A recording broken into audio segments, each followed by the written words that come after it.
бийик тоолор бар экенин көрөбүз. Биз улам кийинки тоолорго чыккан сайын чыгыш үчүн чыгып алган тоодон түшүп, андан кийин чыгабыз да. Жашоодо деле ошондой. Ийгиликтин улам бийиктигине, жашоонун деңгээлинин бийиктигине чыкканда, андан дагы бийиктиктер бар экенин түшүнөбүз. Улам кийинки бийиктикке чыкканды каалап баштайбыз.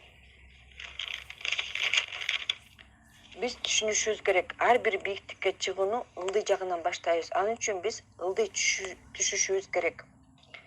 Эсиңде болсун, Мехрон. Сенин ичиңде эки адам жашайт. Алар дайыма сени менен чогуу жүрүшөт. Биринчиси азыркы учурдагы сен, экинчиси сенин кыялыңдагы сен. Бул эки адам эки башка үн чыгарат. Бирөөсү сени кубаттап турат, экинчиси сени токтотуп турат. Адам дайыма эле позитивдүү болуп жүрбөйт. Позитивдүү заряд алыш үчүн жакшы фильмдерди, шыктандыра турган китептерди окуп, дайыма өнүгүп өсүп туруш керек. Сенин ичиңдеги үнүң сенин мээңе жол көрсөтүп турат. Ал үн компьютердин кнопкасындай болуп баарын башкарат. Ошон үчүн ошол үндү сакташыбыз керек. Дайыма өзүңдү шыктандырып, өзүңө мотивация берип жүрүшүң керек. Бийиктикке чыгыш үчүн 4 деңгээлдеги түшүнүк керек. Бул эмне деген 4 деңгээлдеги түшүнүү экенин билиш үчүн притчаны угабыз. Бир жигит белгилүү мастерге корозун алып келип, корозун согуштурганга боец кылып тарбиялап берүүсүн суранат. Мастер аны 3 айдан кийин кел дейт. Жигит мастерге акчасын төлөп берип кетет да 3 айдан кийин келет экен. 3 айдан кийин келсе, короз аябай сергек, кыйын болуп, энергияга толгон, башын өйдө кармап, канаттарын каккылап, кыйкырып, короодо ары-бери басып жүргөн көрөт, жерди таманы менен жерди чапчып. Улам шыбыш чыга калса эле чуркайт, же чымын учса деле чуркайт, ошосу аябай энергичный болуп калат да. Ошону энергичный болуп калганын көрөт да, жигит таң калып, ыраазы болуп, эми алып кетейин деп суранат экен да, аны мастер бербей коет экен. Азыр кое тур, дагы 3 айдан кийин кел депчи. Анан жигит өзүнчө ойлонот экен. 3 ай деле ушундай болуп, аябай кыйын болуп калса, эми дагы 3 айдан кийин мындан да кыйын болуп калат турбайбы эми? Дагы даже учканды үйрөнүп калат болуш керек деп ойлонуп анан кетет экен да. Ошентип анан дагы 3 ай өтөт, анан 3 айдан кийин анан баягы жигит корозун алып кетейин деп анан кайра келет экен да. Анан келсе, корозу жолдо жатат, башын шылкыйтып, башын көтөргөнгө дарманы келбей. Анын үстүнөн төбөлөп кетсе деле эчтеке сезмек эмес да ал короз. Кыскасы, ошол убакта короз эң ылдыйкы деңгээлге түшүп калган да. Жигит корозун көрүп таң калып, аябай зейини келип, муну эмне кылып алгансың? Баягыда эле алып кете берсем болмок деп жаман болот экен да. Эмне кылам эми? Корозун алып кетейинби деп анан тиги албетте жок, эми 3 айдан кийин кел деп тиги дагы мастер дагы бербей коет экен.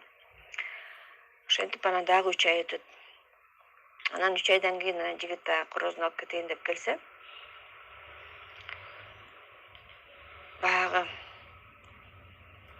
корозу баягы 3 айдан кийин келсе, баягы корозу мындай тыңып калыптыр да, тыңып анан мындай чуркаганга каалоосу бар, кичине 2-3 кадам таштап эле анан кайра артка кетет.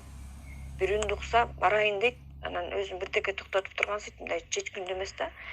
Анан жигит эми алып кетейинби деп сураса, дагы бербей коет экен да, дагы даяр эмес депчи. Анан дагы 3 ай өтөт экен, ошентип анан 3 айдан кийин анан кайра келет экен. Жигит алып кетейин деп келсе, баягы короз деген кире бериште турат дейт, канаттарын бүркүткөндөй кылып, ал прям бардыгын ишенимдүү, мындай спокойный көз менен карап. Короодо өзүн да король, хозяин сезип мындай басып жүрөт да. Анын кыймыл аракетинен эле анын чечкөндүүлүгү, мындай бекемдиги көрүнүп турат, сезилип турат да.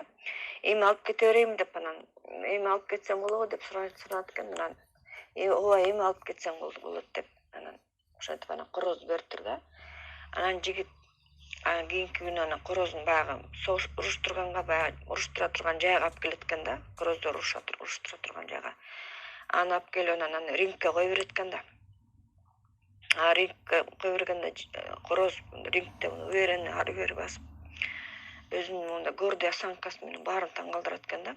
Анан башка толтура короздордун баары тең турат, анан эч кимиси аны менен урушканга чыкканга дабай коет экен да.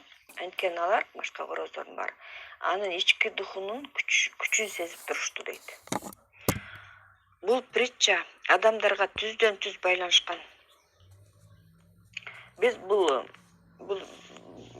менен биз жашообузда жаңы бир нерседен ушул жашоо жаңы нерсени баштаарда ушул 4 этаптан өтүшүбүз керек экенин түшүнөбүз. Биринчи этап вдохновение дейт. Кыргызча которо койм вдохновение. Биз мындай жаңы бир нерсени баштаганда биз ошону мисалы биз жакшы эмоциялардын таасири менен 100% ишенет экенбиз да, анан ишибиздин жүрүп кетерине, анан кубанып, анан энтузиазм менен иштеп баштайбыз да. Андан кийин экинчи этап отчаяние. Баягы башыбызга ар кандай ойлор келип баштайт экен да, андан кийинчи мен туура эле кылдымбы, ушуну баштабай эле койсом болмок, бекер эле кылыптырмын деген ойлор келет экен. Бул биздин кийинки бийиктикке чыгыш үчүн ылдыйкка түшкөнүбүздө булчу, эң ылдыйкка түшүп кеткенибиз экен. Бул убакта ойго ар кандай сомнениялар келип, баары сага высокомерный карап калышат экен да, бул өтө оор мезгил болот экен. Ошол убакта ишиң мындай какой-то бир акырындык менен ишиң жүрө баштап, же болбосо бирөөнүн ийгилиги жөнүндө уксаң, же китептерди окуп, бир какой-то бир жакшы информацияларды уксаң, анан ойлоно баштайт экенсиң да. Анан пландаштырып, анан сага ар кандай кайрадан башкача күч пайда болот экен. Бирөө жасап көрсөң деген үн шыбарагандай болот экен да. Бул сенде үмүт пайда болот экен. Бул сомнение, башкача айтканда 3-чү этаптын келиши экен да булчу. Бирок көбүнчө адамдар 2-чи этапта эле жүрө беришет экен. Же анан артка кайрылып кетет экен да. Бирок 3-чү этапка өтүп алгандан кийин адам да үмүт пайда болуп, андан ары аракет кылып иштеп кеткенге тез эле өз максаттарына жетишет экен.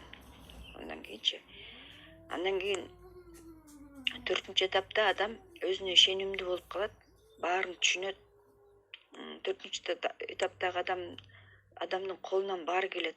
Ичиндеги үн дайыма коштоп улам бийиктикке ээрчитет экен. Ошон үчүн бийиктиктин артынан улам бийиктикке чыкканга даяр бол. Сенин колуңан келет. Азыр колуңан келбей атса, башкалардын да колунан келбейт деп ойлобо.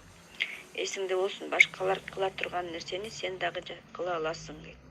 Ошон үчүн бизде сомнениялар болуп, ар кандай неме болуп, баарыбыз эле көбүнчөсү адамдар 2-чи этапта жүрүшөт экен да. 2-чи этап, 3-чү этапта болуп элечи. Ошон үчүн биз өзүбүздү ошо 4-чү этапка алып чыгыш үчүн бизден көп информацияларды угушубуз керек экен. Ийгиликке жеткен адамдардын историясын угушубуз керек экен. Биз алардан мындай жашоодо көбүнчө позитивдүү нерселерди көбүрөөк көрүшүбүз керек экен. Өзүбүзгө өзүбүз жардам беришибиз керек экен. Ошентип 4-чү этапка чыкканга аракет кылышыбыз керек экен. Артка кайрылбай. Ошон үчүн баарыңарга деген көп китеп окуп, көп жакшы информацияларды укканыңарды каалайм. Баарыңар 4-чү этапка көтөрүлүшүңөргө тилектешмин.